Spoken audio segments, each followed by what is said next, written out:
रविवार का दिन सूर्य देव को समर्पित है।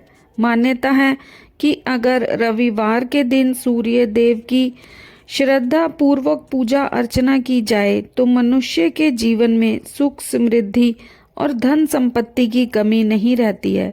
साथ ही शत्रुओं से भी सुरक्षा होती है। सूर्य देव का व्रत करने के साथ साथ अगर आप इनकी व्रत कथा सुनते हैं तो आपकी मनोकामनाएं पूर्ण हो जाती है। तो चलिए सुनते हैं सूर्य देव की व्रत कथा। प्राचीन काल की बात है, एक बुढ़िया थी जो नियमित तौर पर रविवार के दिन सूर्योदय से पूर्व उठकर नित्य कर्मों से निवृत्त हो अपने आंगन को गोबर से लीपती थी, जिससे वो स्वच्छ हो सके। इसके बाद वो सूर्य देव की पूजा अर्चना करती थी, साथ ही रविवार की व्रत कथा भी सुनती थी। इस दिन वो एक समय भोजन करती और उससे पहले सूर्य देव को भी भोग लगाती। सूर्य देव उस बुढ़िया से बेहद प्रसन्न थे। यही कारण था कि उसे किसी भी तरह का कष्ट नहीं था और वो धन धान्य से परिपूर्ण थी। जब उसकी पड़ोसन ने देखा कि वो बहुत सुखी है तो वो उससे जलने लगी।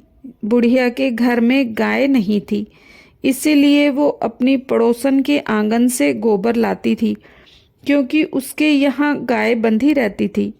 पड़ोसन ने बुढ़िया को परेशान करने के लिए कुछ सोचकर गाय को घर के अंदर बांध दिया। अगले रविवार बुढ़िया को आंगन लीपने के लिए गोबर नहीं मिला। इसी के चलते उसने सूर्य देवता को भोग भी नहीं लगाया, साथ ही खुद भी भोजन नहीं किया और पूरे दिन भूखी प्यासी रही और फिर सो गई।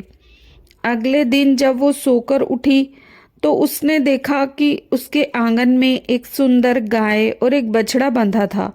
बुढ़िया गाय को देखकर हैरान रह गई। उसने गाय को चारा खिलाया। वहीं उसकी पड़ोसन बुढ़िया के आंगन में बंधी सुंदर गाय और बछड़े को देखकर जलने लगी, तो वह उससे भी और अधिक जलने लगी।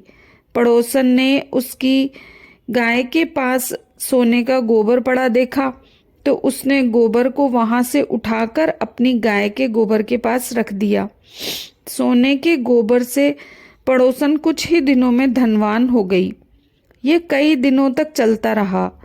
कई दिनों तक बुढ़िया को सोने के गोबर के बारे में कुछ भी नहीं पता था।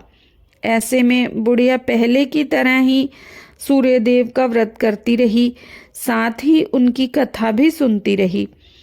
इसके बाद जिस दिन सूर्यदेव को पड़ोसन की चालाकी का पता चला, तब उन्होंने तेज आंधी चला दी। तेज आंधी को देखकर बुढ़िया ने अपनी गाय को अंदर बांध दिया। अगले दिन जब बुढ़िया उठी तो उसने सोने का गोबर देखा तो उसे बेहद आश्चर्य हुआ। तब से लेकर आगे तक उसने गाय को घर के अंदर ही बांधा। कुछ ही दिनों में बुढ़िया बहुत अधिक धनी हो गई। बुढ़िया की सुख और धनी स्थिति देख पड़ोसन और ज्यादा जलने लगी। पड़ोसन उसने अपने पति को समझा बुझाकर उसे नगर के राजा के पास भेजा। जब राजा ने उस सुंदर गाय को देखा तो वो बहुत खुश हुआ। सोने के गोबर को देखकर तो उसकी खुशी का ठिकाना ना रहा। उसे नगर के राजा के पास भेज दिया। सुंदर गाय को देखकर राजा बहुत खुश हुआ। सुबह जब राजा ने सोने का गोबर देखा तो उसके आश्चर्य का ठिकाना ना रहा। वहीं बुढ़िया भूखी प्यासी रहकर सूर्य भगवान से प्रार्थना कर रही थी।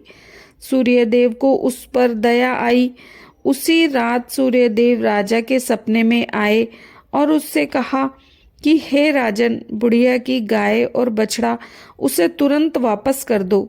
अगर ऐसा नहीं किया तो तुम पर परेशानियों का पहाड़ टूट पड़ेगा। सूर्यदेव के सपने ने राजा को बुरी तरह डरा दिया। इसके बाद राजा ने बुढ़िया की गाय और उसका बछड़ा लौटा दिया। राजा ने बुढ़िया को ढेर सारा धन दिया और क्षमा मांगी। वहीं राजा ने पड़ोसन और उसके पति को सजा भी दी। इसके बाद राजा ने पूरे राज्य में घोषणा कराई कि रविवार को हर कोई व्रत किया करे। सूर्य देव का व्रत करने से व्यक्ति धन धान्य से परिपूर्ण हो जाता है, साथ ही घर में खुशहाली भी आती है।